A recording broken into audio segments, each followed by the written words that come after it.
we went down from Eden to the fallen world, and my wife was depressed. My dog was depressed. Forgot about Scout, man. Oh, You're trying to enjoy that. You're like, dog was depressed, wife was depressed, kids were confused. It's raining on us, and we're walking back to the car. We got our 6 songs done, and we're like, all right, that felt awesome. Don't you feel awesome? Yeah.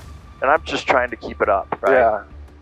And dude, I'm sorry. Oh, I love. How's this making me emotional? Gosh.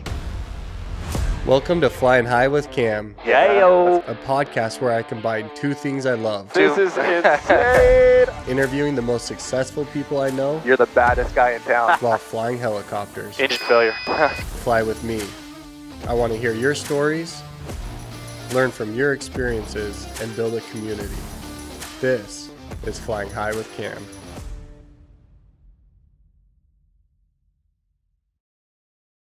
All right, welcome to Flying High with Cam, where I get to do what I love, flying helicopters and interview some of the most interesting people I know. Today I get to interview my brother-in-law, Mark Mabry, man. Hello, hello. It's good to be here, man. Thanks for coming up, bro. I love doing this because anyone can ask anyone to come into a studio. Like, hey, come on to my podcast. I literally am asking you to put your life into my hands. And even before we took off, we have Banks. He's like, I hope we don't go down today. Yeah, that was reassuring. So, yeah, man. But you've been up with us a lot. I'm excited. I want to talk about, well, a couple different things. There's so many different topics that we could go about with you today because you're so knowledgeable in so many different areas, and you've lived a bunch of different lives in corporate America as an entrepreneur. Now you live across the country in Tennessee doing your own thing. But I want to talk about fatherhood. You grew up with 7 sisters. Yes. How was that, man? Today I was like 5. You're like, no, it was 7. I'm like, jeez. Well, here's the thing. So by birth, I have 5 sisters, right? I was the only boy. And then when I was 11 years old, we adopted my 3 cousins. There was a boy too. He's passed away. Yeah. And yeah, so I have 7 sisters. It was amazing. We converted the garage into a bedroom. I remember that. And I had a garage door that would roll up and down. And so middle of the night, like if you need to go to the bathroom or whatever, you just shimmy into the garage door. Oh, there wasn't a bathroom in there. No. So it was either, and then we had this monster Suburban, right, before they made garages large. And so either I'd have to go through the car to get to the bathroom inside or just go into the garage door. We lived in Arizona, so it was never really too cold to go outside and just do whatever, people sneaking in, people sneaking out. It was a great existence. I love that. And I loved being the only boy. My sisters are awesome. I think that shaped me more than I realized. The longer time goes, the more I realize that having a bunch of sisters shaped me. So my sister, I want to tell the story real quick, and then we'll get into the topic.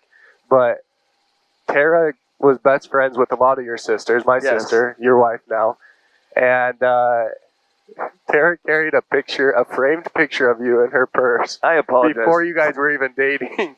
I apologize to everyone that had to go through that moment. She was like the friends or the sister's friend that probably you weren't into her that much at all. Right? You're just like, she's pretty much my sister. Oh, totally. But she had a different agenda. It was amazing. Like Tara was so present in my life from the time I was 12 all the way till we got married. But I consider it lucky that I wasn't into her in high school because I would have done something dumb. I would have offended her. I would have, and so when I was 21, we started dating. I was a little more ready for that, and all I had to do, I knew her so well because I was there for the ups and downs of her life. That once I was into her, I was like, oh, geez, this is escalating quickly, and we just got married. And That's so funny, man. 25 years later. I just love it. The girl that has a framed picture in her purse, your entire mission, which you served in Russia. So that's crazy. But, dude, I've been thinking in preparation for this podcast, I was like, how can I put this into words where Mark understands like what I'm saying and the magnitude of it? And I think the best I've come up with, and this is why I want to talk about it, fatherhood. I think you're one of the greatest examples of being a father in my life. I think there's one other person that I can think of. But just who you are as a dad, man, is absolutely phenomenal. And I look up to you that way because Thank you. there's so many different dads, and I've kind of in preparation for this, I was like, hey, what are the 4 different dads there are in life? And the first one's just the dad that had a kid on accident and wants nothing to do with their their little boy or little girl. And we see people in our lives that pay the price for that because a father's so important. Yeah. And then there's the second dad that is part of the family. He's going to work, but he comes home and he's just lazy. Maybe he's into playing, sits down on the couch and watches sports and doesn't go out and throw the football with their kids. And then there's the third type of dad, which I'd kind of put myself in this category, is that provides for his family. But I hate to use the word checking the box, but essentially, like, if there's a call on Saturday when he's supposed to be with his family and there's a meeting or a phone call, like, he's going to take that phone call because he's trying to further his career. And so he sacrifices that time with his family. And you just hear older people, that's one of their biggest regrets, is they wish that they spent time with their kids more and didn't focus as much on their career, right? So that's the third dad. And then there's a fourth dad, which is the bucket that I've seen you fall into. And I think it's absolutely phenomenal, where you're providing for their family perfectly, but you're 80% family, 20% work. If it's a Saturday and you're at the recital or you're at the golf tournament, you're not taking that phone call because you know it can wait till Monday or Tuesday. And I've just watched you over the years. You've done all these, like we've started. You had your own business. I think is it fair to say Glenn Beck was kind of your dream job at the time when you left here? Kind of, yeah. They called out of the blue, man.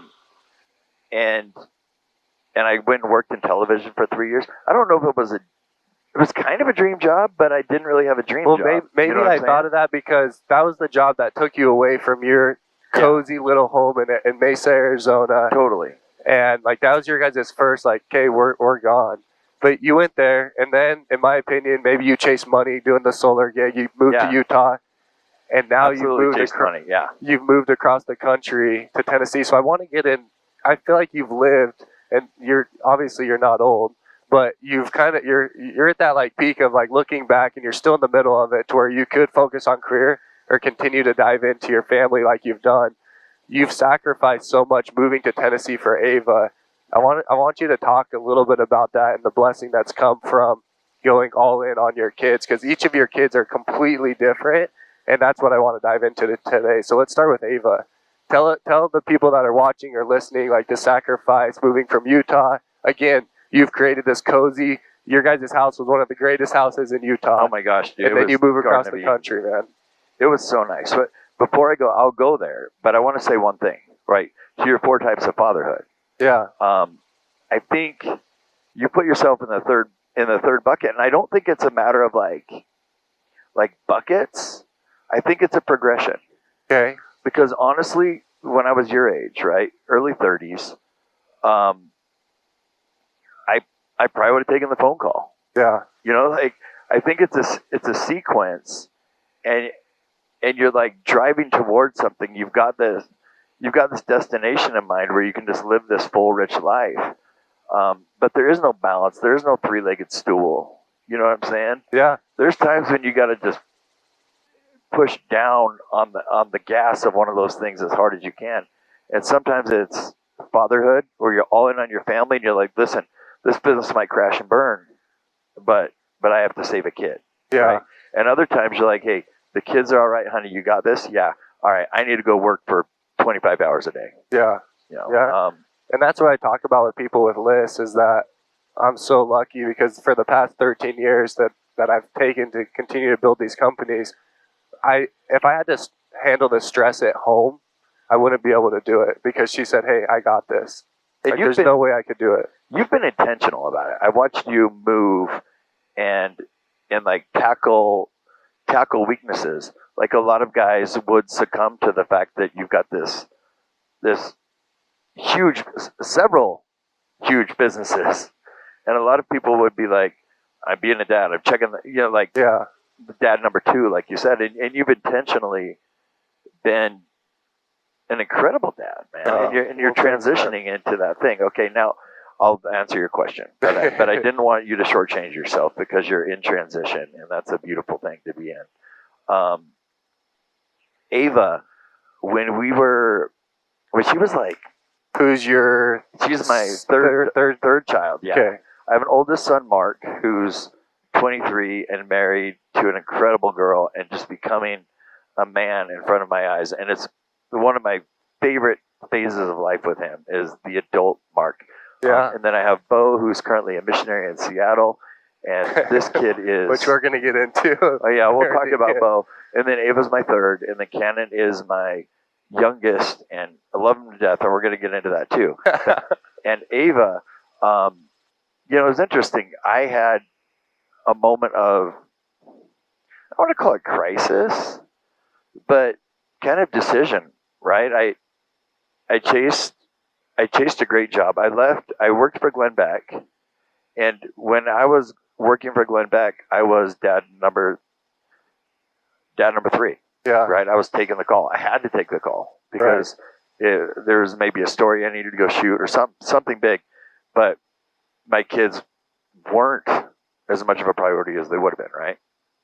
And that did bother me. And so what led up to Buck? Because I think this is important for the people in there. Saying I've gotten to see it because you're my brother-in-law. Yeah. But so you're working this corporate. You've never worked for really anyone. No, that was the first time I worked for somebody. And then I would imagine that's like super corporate. You have to be there. You had to be there like 4 a.m.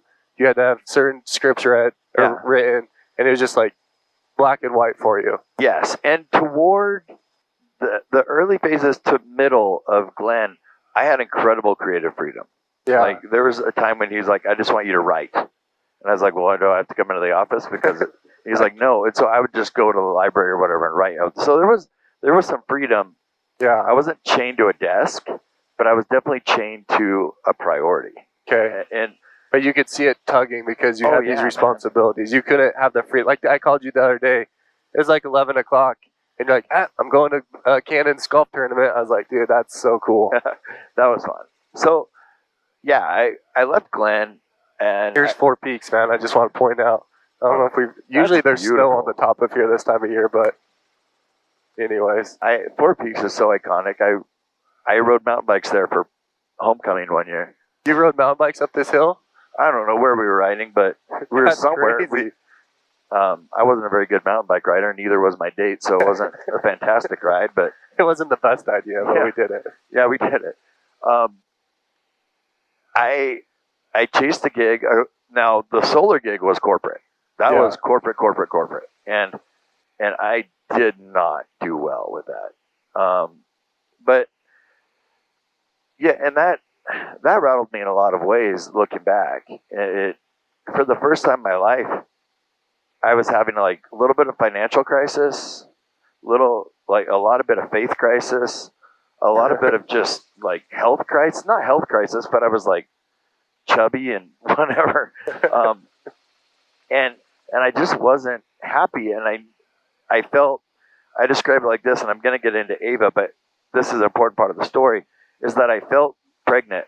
I was like something needs to happen in my life. Yeah. And I was an artist. The biggest thing I'd ever done was my art project called Reflections of Christ. Yeah. And it was viral, it was whatever, and it was still kind of going, but I always thought I had to get this.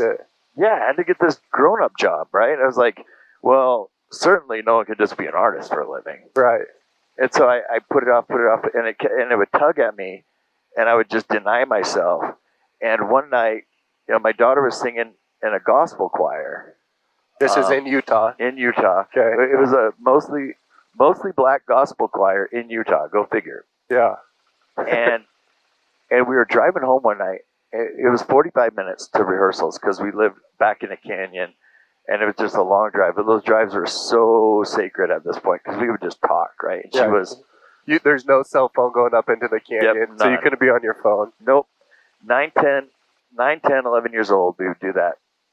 And around the time she was 11, she's like, "Dad, I love music," and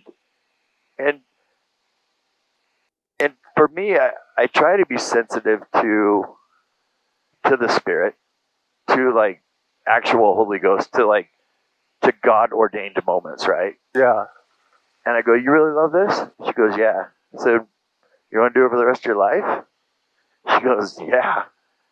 Really? And this is my 11-year-old, right? And it was just powerful. Yeah. And I'm like, all right. And that But kind of at this time, I want to point out, like, my sister Tara, your wife, is not musical at all. No, but your Like, dad is. My dad Your is, dad's but insane. it didn't pass on to us kids at all. Or maybe it's in there deep. We just haven't found it. But you kind of played the guitar a little bit, which is one guitar, of the things that's like I want to get into later too. There's so much to get into, but like for her to say that is just crazy because there's no like predominant musical person in her life. No, there's not. There was her grandpa. My grandpa was a musician. I'm really into music, but yeah, I wasn't like a musician, right? Yeah. We actually did. This is funny, and you may end up cutting this if it's not PC. I don't know, but I curated her music from the time she was like 4. It was like she could listen to gospel art, like black R&B and gospel artists, and like we introduced Tori Kelly at one point. Yeah. And I was like, I want you to sing with some soul. Yeah. Because she liked singing when she was little. And I'm like, all right, well, let's just at least build the right data set. Like, let's build your library right now. Right. And so it was like a lot of Aretha, it was Ray Charles, it was, and then her first white person was Tori Kelly. Anyway, so we had this moment, and that kind of simmered. And then at the same time, I was creatively pregnant and going through a lot of just like stress with the solar thing and a lot of other things where I just was zero satisfaction. Yeah. And I felt like, okay, I need to make more art. Like that, it dawned on me, I need to make more art. And this is in the midst of like I said, faith crisis, every other crisis. and then I was like, you know what? It's not going to be done here. I'm too comfortable. Like you mentioned, the place we were living. Yeah. It was it was magical, man. Dude, it was stream running through it. Beautiful place. How many acres in the mountains? 50. It was 50 acres. You had the 10 on the best ground. dog. Oh yeah, Like, dog. Living next to my parents. It was heaven, right? yeah. But I had no friction. I could not create. It was too comfortable. Crazy. And so when I decided to be an artist again, like the faith crisis subsided and all these things, and I was like, honey, we need to move. She's like, oh, what?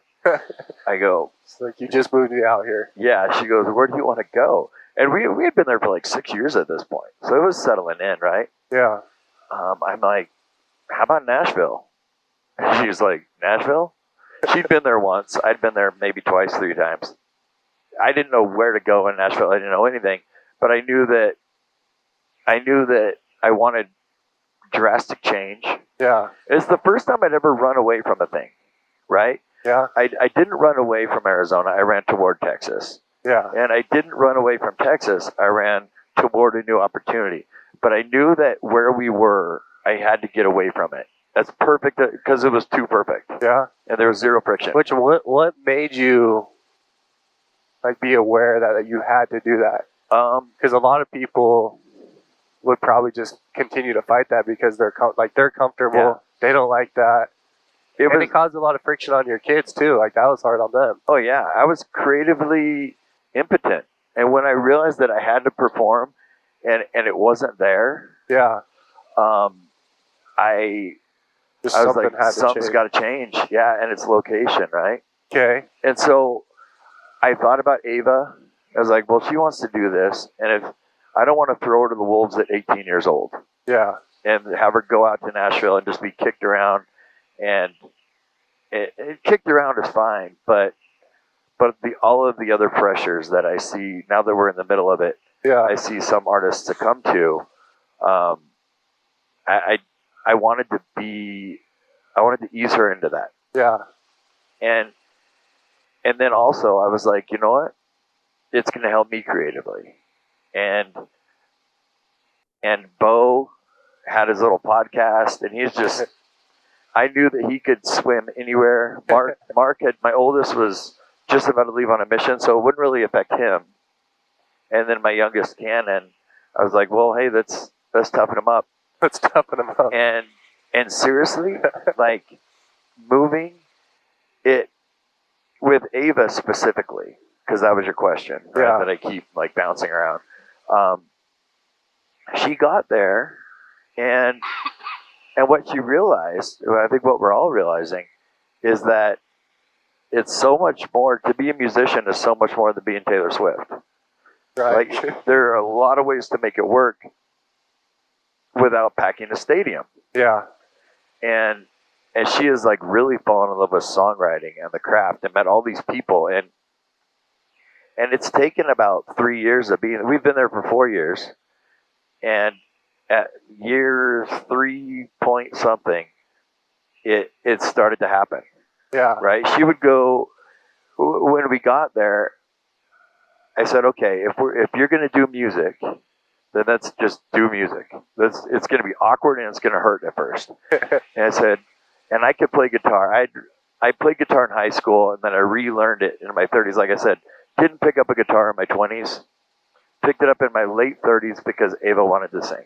I like re-picked it up, right? Yeah. And I love, that's what I'm talking about. Like, that's what I love and what I've seen as you as a father is like, hey, my daughter's into this. I'm not great at this, but I'm going to go take lessons. I'm going to put in the work. It was so fun. And I said, we're going to sing on the street. She didn't know how to play guitar yet. Now she does. I'm out of job. I bought myself out of that job accidentally because I love it so much. But day 3 or 4, I said, we're not going to let a week go by. We're going to go sing on the street in downtown Franklin, Tennessee. Cutest place in the world. Franklin is insane. And so there's this little downtown. And I said, we're going on a Wednesday night. And she's like, okay. She's tripping. Yeah, because she's... How old is she? 13, 14? Yeah, she's 12 at this point. Oh my 12. God. And so we got 6 songs together. You know, we're going to go do, come hell or high water, we're going to go do these songs. We went out in the yard. She painted a sign that said, you know, Ava Lives Music, had her Instagram on it, and tip jar. And we went out, and it started raining. It started raining. So the hell and high water came. It was cold. Yeah, it was October. We didn't realize that it gets cold in October. And it was raining. And so I'm like, well, looks like we're going to sing in the rain, kiddo. And so we sang 6 songs in the rain. Nobody passed by. Well, 1 or 2 people passed by. They're just hurrying to get to cover. Yeah. And we kind of found a place with a little bit of cover. And we played 6 songs to nobody. Dude, I haven't told this story. And, dude, I'm sorry. Oh, I love it. How does it make me emotional? Gosh.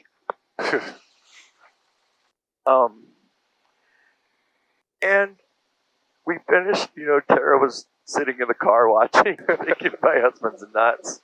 You know, Bo and Cannon were there, you know, cheering her on. And no tips. And my wife was, for the first time in her life, she is a sunny side up person, right? She's the optimist. Yeah. She went through a lot of things as a teenager. She's just tough. Yeah. And she was down and she was depressed. And this is 4 days in. We bought a house because we wanted to be Chip and Joanne Gaines. And we thought we could fix this up. And it turns out that all the bids we were getting were like triple what we had budgeted for. And so we were stuck in this house that was, I mean, I don't want to be ungrateful. Right. It was one of the most beautiful little neighborhoods ever. But it was definitely in need of some love. Especially going from this castle. Oh, my gosh. Perfect 50-acre property to less than a quarter. I never went to that house, but it was like single story. Once again, grateful for a house, but no, this is the thing that you're doing, you know? Yeah, it was a lot of people's dream house, but relatively speaking, like we went down from Eden to the fallen world. Ironically, we're driving over a place that got torched by a forest fire. That's so funny. We went to like the torch, and my wife was depressed. My dog was depressed, and Forgot about Scout, man. Oh, Your pride dude. and joy that you're like, Oh, Scout was my best buddy because his whole job was to guard my family from cougars when we lived up in the mountains, and he did. Yeah. He was the other man of the house. yeah. And dog was depressed, wife was depressed, kids were confused, it's raining on us. And we're walking back to the car. We got our 6 songs done, and we're like, all right, that felt awesome. Oh, you feel awesome? Yeah.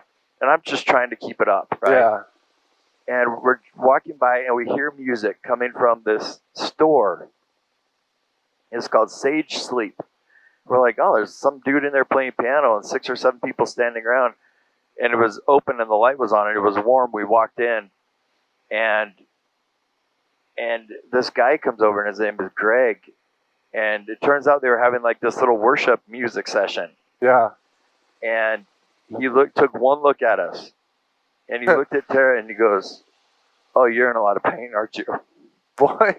Yeah. And that guy just ministered to us Wow. for an hour, and then called me to go to breakfast the next morning, and just like ministered and loved us, and still does. He's one of our favorite people in the world. His name's Greg. Wow. And just out of nowhere. But so we continued to go down to the street like every other day. And But I want to pause right here because this is what I'm wanting to highlight in this podcast. At this point, you're 40 years old. yeah, It's not like you had all this money saved up and No. now you're going to help. Now you're going. You've done the career. Now you're going to help your kids. You don't. I don't know how much you have in savings. Yeah. That doesn't matter. But you're uncomfortable and you're still needing to find time to work to make money. yeah, But you're learning how to play the guitar. You're putting yourself in uncomfortable positions, and you're literally taking time where most dads would be going into meetings or trying to provide financially for their family. You're going on the street corner and singing with Ava.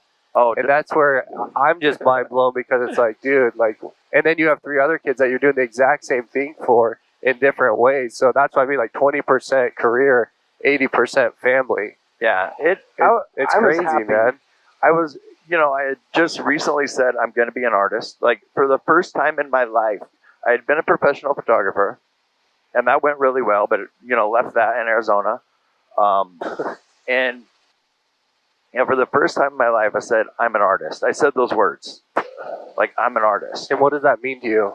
Oh, it was so liberating to be like, I'm going to live or die on the power of my art. And dude, that was liberating. And I think the kids, I don't know if the kids were inspired by it or scared by it or whatever, or even noticed. But I think that friction, and I say this to Tara all the time, I'm like, friction is everything, babe. Like, and we don't throw our kids to the wolves. But we go there with our kids. Yeah. We're like, hey, I don't know how this is going to turn out. Like, the music industry is bigger than me, and I've never done it. Right. But dude, if you're going to get eaten by wolves, I'm going to get eaten too. Yeah. And so that's what we did, and that's what we're doing. And she's gotten really tough. My theory was with her, and I told her this before we even went out on the street corner, and she street sings still, but now she goes out and she makes between $65 and $100 an hour. Yeah. Right? Every time she picks up her guitar to go sing. And which is cool on the street corner. She makes more than that if she has awesome. a gig. But I said, if you can't stop one person, if you can't make one person stop and connect, do you ever think you're going to make 10,000 people stop and connect? Yeah. I like that. And the street corner, so she's done that. She focuses on one person at a time on the street. And she's had some moments going back 4 or 5 months ago. She's singing on the street. She released a song. She's got a few songs out. She released a song, and with her co-writer, You just got signed. yeah, this is how she got signed. Okay, sorry. I don't mean to that's all right. Spoiler alert. Spoiler alert. So she's singing, and they decided that they're going to go sing the same song on the street corner 50 times.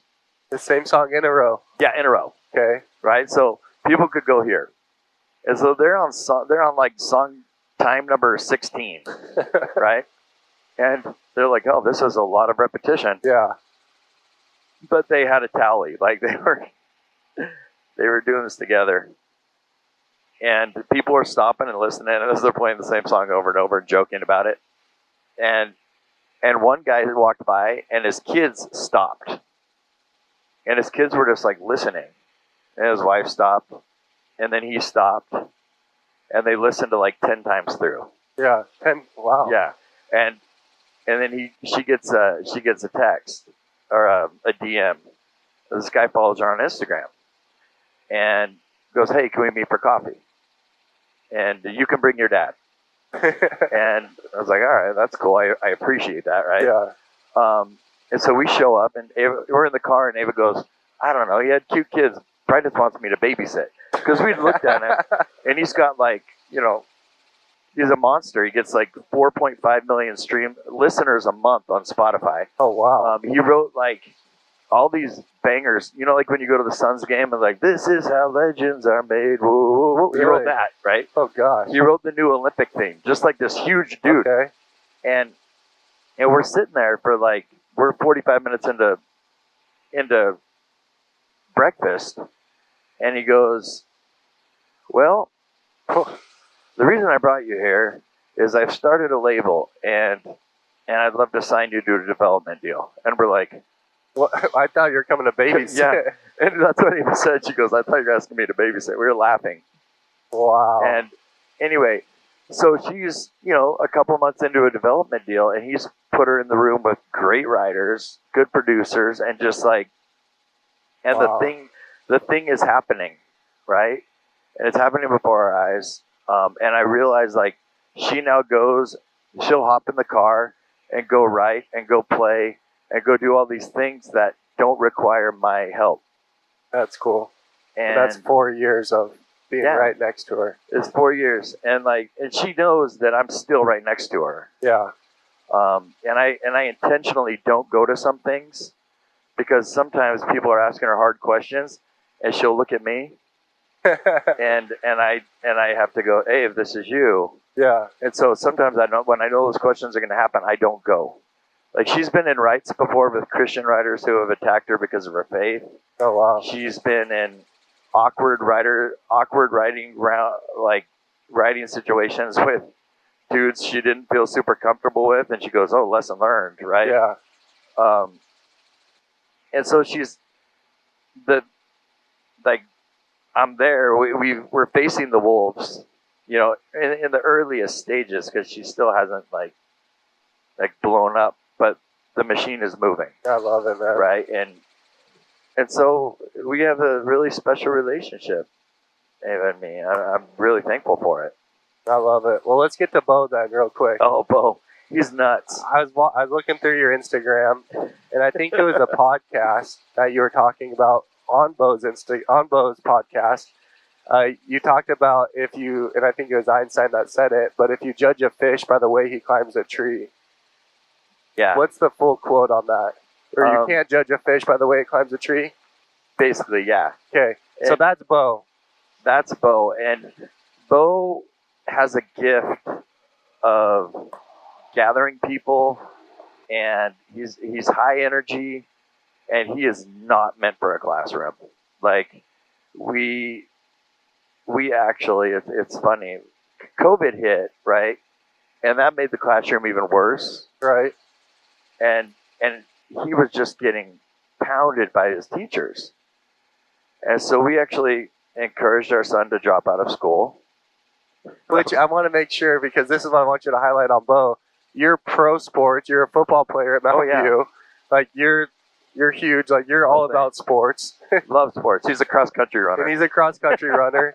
You're all about academics. You probably got straight A's in high school. I mean, no. How many different degrees do you have? Definitely didn't get straight A's in high school, but I have a master's from ASU in liberal studies, like focused on creative nonfiction writing, and then I'm midway through a master's in theology at Vanderbilt, and I started a counseling program, but I figured I'd get fired so fast, or I'd lose my license so fast that I got out of the master's in counseling.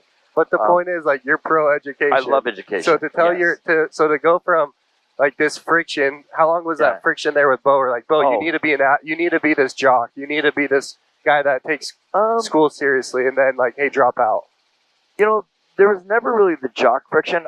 I did want him to do a sport, right? Yeah. Because he needed to get the wiggles out. What do you mean by that? And he ran like a low 4-minute mile. He ran like a 4:05, right? Yeah, he's fast. While eating cereal for breakfast that morning. Yeah, or right before the race. He's just a different duck. But finally, it was really around the time. The Einstein quote was when he was 11 or 12 when we first discovered that quote together. And I said, okay, I've seen you with people. You're incredible. And so that's when we started his little podcast. I had a bunch of mics and stuff. Yeah. I'm like, let's get you a podcast. And I had a bunch of friends that are awesome. Yeah. And so just, I mean, he had billionaires, he had pro athletes, he had so cool entrepreneurs, he had all sorts of people on his podcast. And that was kind of his saving grace. Like, I realized that he could get educated differently. And now he's, so we took him out of high school because I watched it killing my son. And I said, listen, his most valuable asset is who he is. Like, the intelligence that is in that child, like the deepest core of his spirit, is something that if you could bottle it and sell it, would make you $1 trillion. And I don't want teachers to ruin it. Here's my hot take, right? What would you, for those people that maybe, like you said, I saw it killing my son. What were those signs? I saw him not, because there's a lot of parents that I feel like miss that. Yeah, he wasn't joyful. He had this fire and this spark, and I was watching it go out. And trust me, like, it's scary. He's 6 months from coming home from his mission right now, and I'm going, can we extend this out a little bit and make a plan? I'm worried, but at the same time, I'm like, dude, get some popcorn and watch what's going to happen, because I have no idea what he's going to do. But again, I'm going to be there. Like, if there's wolves, like, I'm not going to throw them to them. Yeah. There's the whole tough love thing, and I get that maybe there's a point where you have to break it off with a kid. But, he's miles from that point, and he's always miles from that point. I had some of my lowest fatherhood moments with Bo. And fighting that friction, wanting him to be someone that he's not. Oh, yeah.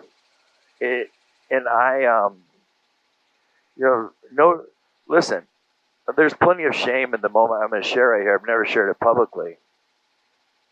But Bo, around the time we pulled him out of school, Tara and I were driving down the street. And is this in Utah? Sorry. No, this is in Franklin, in Tennessee. Okay. Oh, it's in Tennessee. We pulled him out of high school. Okay. Yeah, it was when we pulled him out of high school as a junior. And Bo, we see this guy walking down the street, no shirt on, backpack, middle of the day. And we get closer, and I'm like, what the? It's Bo. I snapped. I freaking snapped. I slammed. Wait, it was actually Bo. You weren't like, this is Bo in the future. Like, it was actual Bo walking down the street to our house 2 miles from the school. So he had left, he had left 30, 40 minutes before. And I slammed dude, in the car, I unleashed on him. I said, you look like an effing homeless guy. I said, is this what you want to be? You want to be every bad thing that you could possibly say to a child, I said to him. And I didn't say effing. It's a family podcast. It's a family podcast. I was irate. And if he was already broken from school, I just went, it broke it more. And I dragged his butt back to school and went home and finally just like simmered. But when I was settling back down, I was settling down to that ugly moment where I'm like, oh my gosh, like this is horrible. Yeah. And, and Bo and I had moments like that where I brought him back brought him back to homeschool. I'm working on my master's and running my business in the other room, and I hear him screwing around on TikTok, where he's supposed to be doing online school, right? Yeah. Because we just bought him some online college classes. Okay. He's like a geography savant. He can remember where everything is. So he had like a college geography class and another math class, things like that. But we were trying to get it done, and I would just blow up on Bo. And I have this thing that I started with Marky called the Fatherhood Exit Interview. That I do. I have a podcast, but it's not a real podcast. It's something that I just do when I have to say something that I want to record. And so I'm not even going to pitch it here. Not even gonna. Not even worth the traffic. And so Bo's Fatherhood Exit Interview. This is before the mission? It was before his mission. It was about a week before he left. And I had the conversation before, tearfully, where I'm like, Bo, I'm so sorry. Just begging forgiveness. Wow. For how hard I was on this kid. I made no bones about it. I said, I think it's no secret in our family, I've been the hardest on you. Yeah. And it's because he went against the grain so much of what you wanted when you could have drawn up what your family was. Yeah, but in his core, to the core, that kid is me. Oh, gee, he didn't. I ended up liking college, but I didn't graduate college until 10 years after I went to college the first time. I went back because I had a bestseller book and I had some time on my hands. Yeah. And I was like, got to fill it with something. Okay. And so I went and finished college and got a master's. What did Bo say in that interview? Like, he goes, Dad, he said, I was a difficult kid. I forgive you and I understand. Wow. That's Bo, man, right there. Oh, that is Bo, dude. He is such a good to the core child. And they said, at that point, I was like, maybe I'm not as worried as I think. Yeah. And he's gonna do something, right? And I think with Bo, I think the key is that I don't force him into the wrong thing. Yeah. And so it's going to cost me something, and I'm probably going to break a lot of parental rules by saying, dude, let me fund your lifestyle for a little bit while you figure something out. Man, and just apply enough pressure in the right places, but not make him get a job at Five Guys, which isn't bad. But I don't want him not the end goal spending 12 hours a day at Five Guys and not experimenting, because that child has to gather some data when he gets home as an adult. And so, I'm buckling up. Like I said, I'm getting popcorn for the Bo ride when he comes home. So what advice would you give people if they have a Bo? Really quick, because I want to get into two other things before we end here. Yeah. But what advice, if there's someone that's listening or watching and they have a Bo and they don't know how to navigate?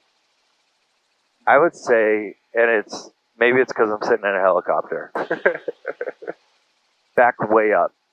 Get way above the thing. And there's a piece of theology that I love that I come back to with Bo. And it was something that I'm LDS. And there's something that was written by Joseph Smith about heaven, right? About the afterlife. Okay. And he said, the same sociality exists here same sociality exists there as it does here, but it'll be coupled with eternal glory. It is like a first principle to me. And when I think about Bo, I think about the long game. And I think my relationship with him is so important because it's not just right here. It's not about just making it work, economically as a human or whatever. Yeah. We have this kid, this eternal entity that is him. Yeah. That's going to grow and that is so beautiful to the core. He was beautiful before he was born. He's beautiful here, and he's going to be beautiful afterward. And I just have to back up and look for that spark. Every kid has it, but we messed him up so badly by trying to jam him in the wrong, put the square peg in the round hole, that I'm glad he's a forgiving child. And I think every child has a thing. Like every child is brilliant, and there's all this research about that you can find down. It's especially valuable. Like if you read Mindset by Carol Dweck, which is one of the best books ever written. That's about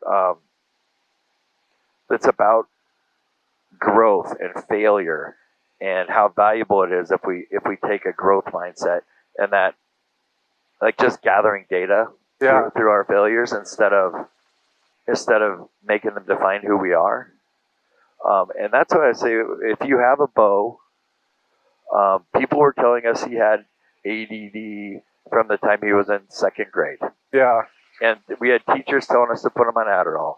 And we tried Adderall once in high school with Bo, and that was when he flattened out, and the beauty was gone. And we're like, couldn't I get him off of this? Yeah. And so sit back, take the ride. Yeah. Be okay with going against what society says is the next step for your kid. Yeah, walk with him. Yeah. Ask him. Speak to him as an adult. Sit down. Record the conversation. Apologize. And watch this child go, oh, you're really on my team? And like watch him blossom. I talk to the kid right now, and I'm just like, I love you so much. He's so good. Anyway. I love that. Okay. Well, then we have Marky, right? Oh, dude. Mark, who, if I had to guess, is like, and I know you love all your kids the same, but if you had to drop who you thought your son would be, it would be Mark. Yeah. Well, here's the funny thing. Like, Marky he started to grow as a 16-and-a-half-year-old. Loved basketball, tried football. Like, when he was little, I was the football dad.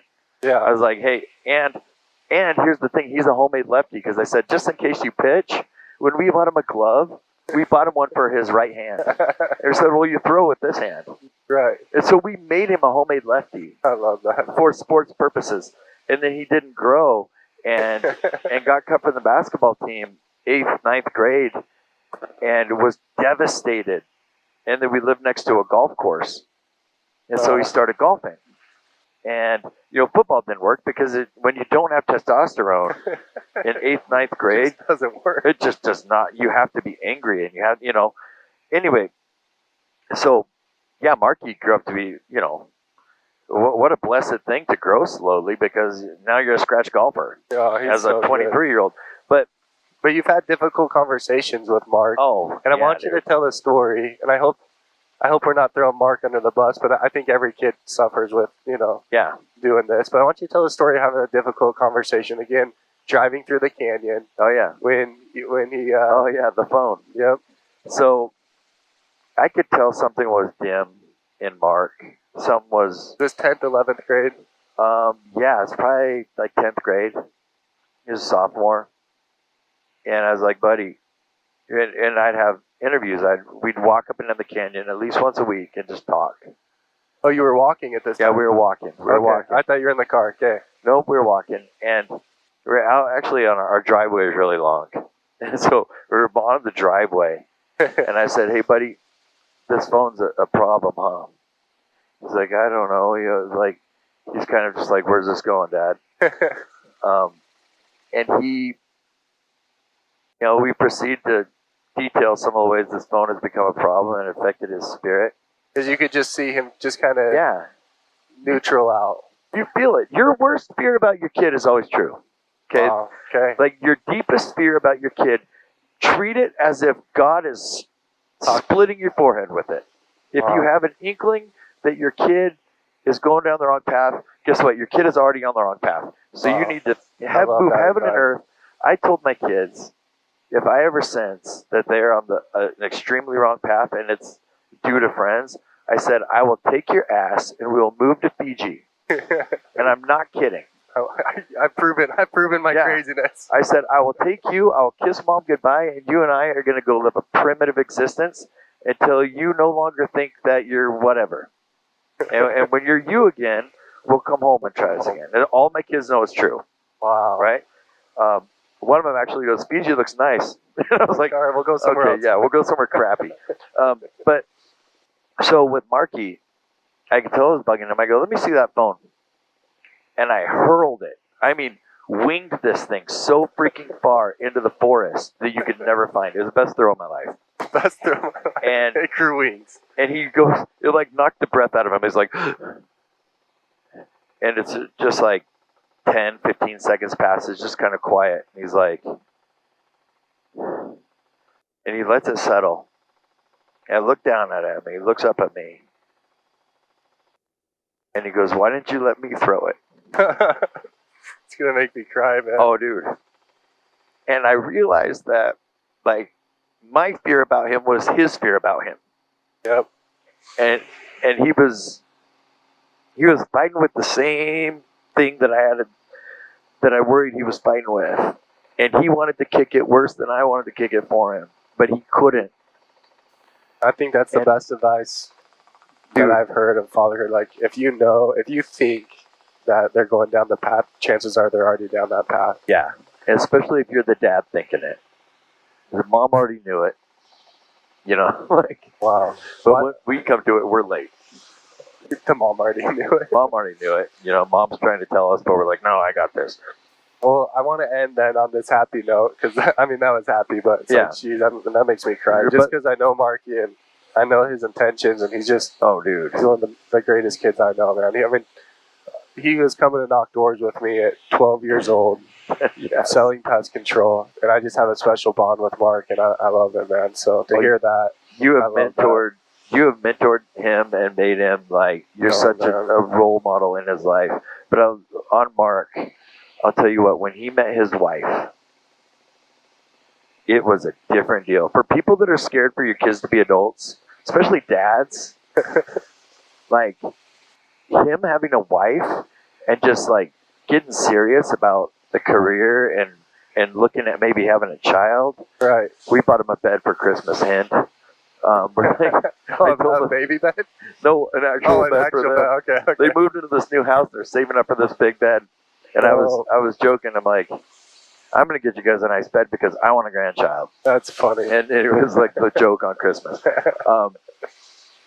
Anyway, the adult version of this child, I am so in love with him. And he calls. We talk at least every other day. I love that. Long phone calls, more than we ever did when he was a kid.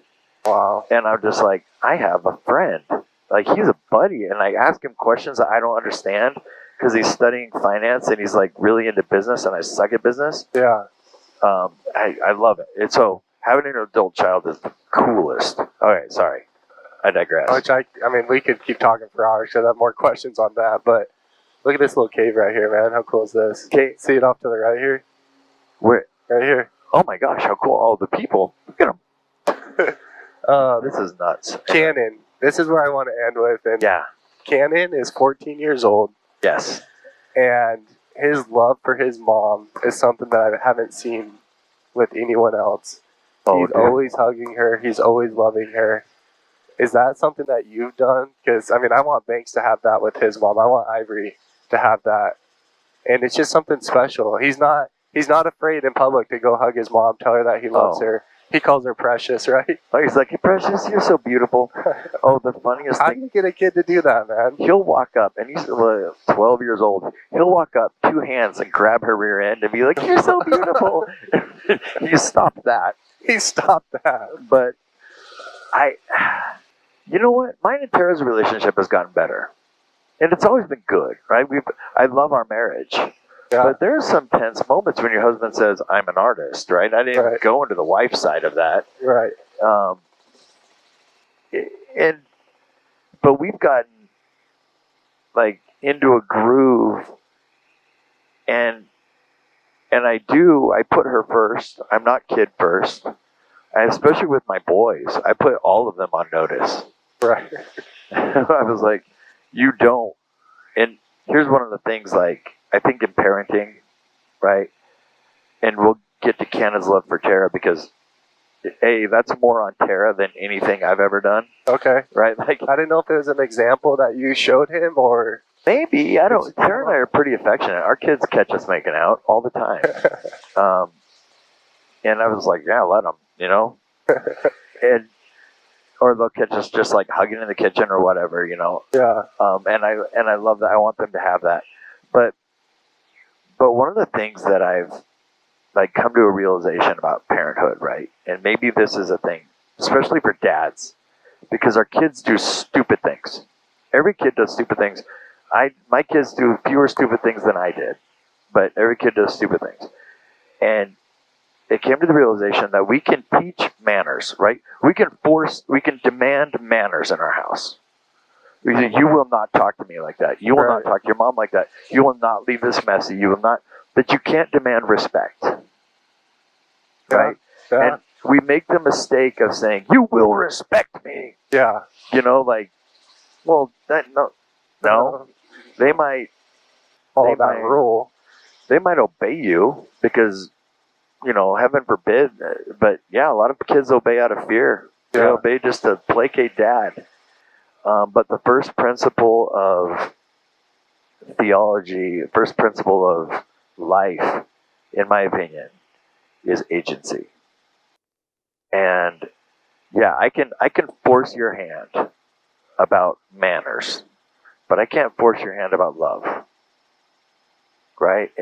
And so when we take that approach and we try to be a little more tender, a little more soft-hearted, and earn their love and respect at the same time as we're teaching them manners, I think we can have this balance and become a good father. And a lot of times kids don't know that. Oh, that is so pretty. Good grief. Kids don't know that it takes them a minute to understand that they respect and love you. Yeah. Right? And with Cannon, though, I mean, Tara just loves him, and he's her last kid. Yeah. Right? And so she clings to him in a way, and he's reciprocating, because where I love the adult kid thing, Tara, like mine and Marky's relationship has gotten really tight. Yeah. But Tara's heyday with Marky was when he was younger. Yeah. And they have an amazing relationship now, and they talk all the time. But it's different. Yeah. Like, I feel like I've got closer to him. She feels like she's lost him a little bit. Right. And I'll probably feel like that when Ava moves. Like when Ava has another man in his life, right? And yeah, so Cannon, he just loves his mom, and he and I get along great too. But she's his favorite parent for sure. Well, you're doing it, man. I appreciate you coming on and talking and sharing those stories. Oh man, it's an honor. And honestly, I watch, and I've commented to Tara a lot of times. I'm like, Cam is so intentional lately. Like, your last few years, dude, you have been intentional, and you're attacking things. Like, for you to have a podcast is so out of your box. It's like me so starting much. a pest control company. Yeah. No, It's pushed you, and I watch you doing it with Banks. I watch you doing it with Ivory. You're intentionally doing the thing, and you're transitioning from what you're calling a type 3. You're just on the way to type 4.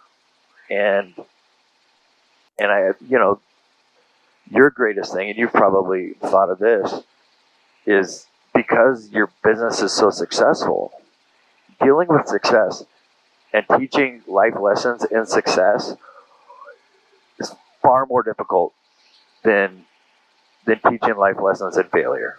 Yeah.